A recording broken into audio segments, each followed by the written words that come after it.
Hello, all.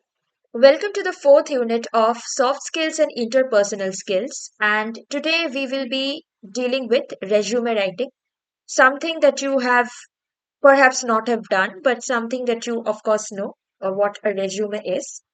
And with this, we will be closing our fourth unit. Okay. So, resume, as you all know, resume is a document that any candidate or any person who is seeking employment, seeking admission, he or she has to produce a document listing all his achievements, his or her achievements, abilities, accomplishments, for the university or for the institution or for the organization to see or have a look at and understand and comprehend, right? So that is your resume. It basically documents your career graph and your abilities, achievements, and accomplishments. So it is like a selective record of an individual's background. It is a professional employment seeking document that presents a summary of the individual's education, professional training, experience, skills, abilities, achievements, and references, and it is sent to prospective employers who when an applicant is seeking job interviews. So the main objective of a resume is winning a job interview by highlighting the applicant's fitness for a particular position. All right, so that is the reason why we write a resume. So what are the questions that a resume should be answering, or what are the questions that a employer or a graduate admission committee looks for in a candidate, and what are the answers, and what are the answers that a candidate should have? The answers are the ones that you have in your resume, and the resume should have answers to those questions which you know, to those implicit questions which an organization or a recruiter or a graduate committee might have in their mind. So the first is, how can the employer contact the candidate? So you should mention your contact details. What are his or her career objectives? So you should mention what your career objectives are.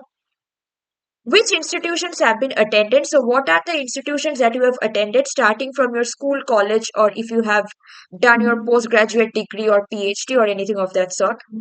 What courses have been completed? So what are the courses that you have completed? What is your work experience? So what is the work experience that if you have gone to any or if you have worked anywhere before joining this organization, or if you have worked anywhere before taking admission to any university abroad, so what is your experience? What are his or her career achievements? So what your career achievements are? What are his or her special skills or capabilities? What are his or her awards and honors that he or she has achieved? So your accomplishments. What are his or her activities or special interests or hobbies? And those should sync with, or it's better that they sync with your abilities. Who are your referees? So who are the ones who are recommending you? Okay. So these are the essential questions which a recruiter or a graduate committee will have in their minds, and these are the questions that your resume should be answering. Okay. Now we come to the structure of a resume. First comes a heading. Heading includes the contact information, which would include the applicant's name, full postal address with PIN code, telephone number with area code, fax number, email address. Position sort. So, what is the position that you are applying for? What post? The job description. Career objective. So, what is your career objective? Okay. So, what do you want to do in life? Okay. Uh, you know, and if you have any experience with regard to that objective, or if you have any experience which is in sync with that objective. Okay. So, it should convey your motivation and your interest in the job that you are seeking. It's like a one line statement expressing your career goals in relation to the targeted position, and how the targeted position in the institution or in college will help you in your career objective.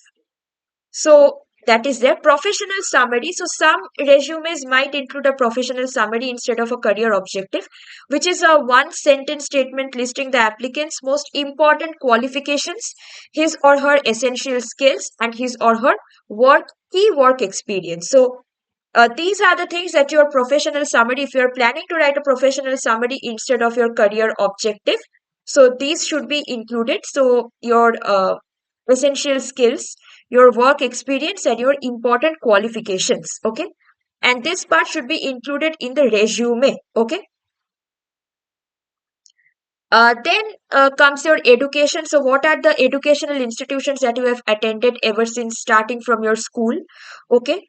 Relevant training programs, special courses, seminars, if you have attended any of these outside your institution, workshops, these should also be, you know, included. Reverse chronological order is used to list the education information. So, you start from your most recent education. So, for you all, it might be BE, Bachelor of Engineering. Okay. So you start from there and you go backwards, and then you go back to your school. So first BE, then your intermediate, then your 10th grade results. Okay.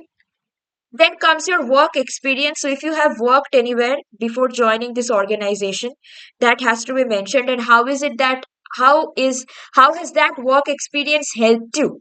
Okay, in your how has that work experience helped you in your career objective, and how is that work experience in sync, or what is the relation of that work experience with regard to the present uh, position that you are seeking? Okay.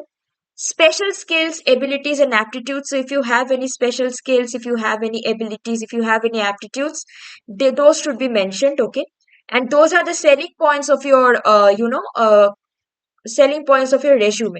The more the abilities you have, and the more abilities you are able to articulate, the better your chances are at getting into a university or at getting into a job.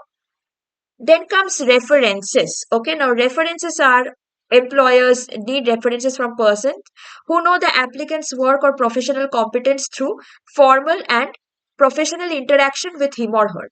So referees will be those people who are acquainted with your work, with your professionalism, who know how you are as an employee, or how you have been as an employee. So a referee might be your previous boss from your previous organization, or your professor. Okay.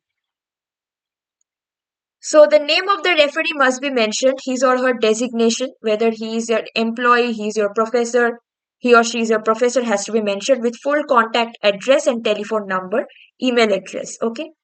Uh, so yes.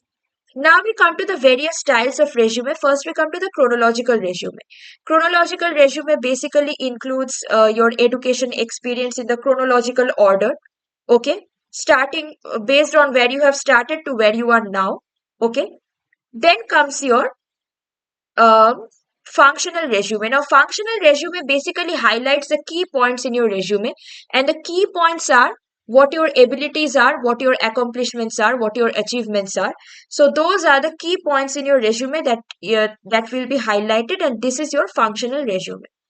Then comes then comes your combination resume, which will be a combination of your functional resume as well as your chronological resume. So it should have all the things you have done in life, and as well as the skills that you have acquired and honed over the years and that you have.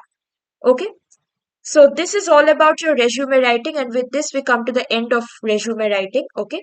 Now after this we will directly move on to the fifth unit. Okay, which will again consist of various soft skills management and all of those things.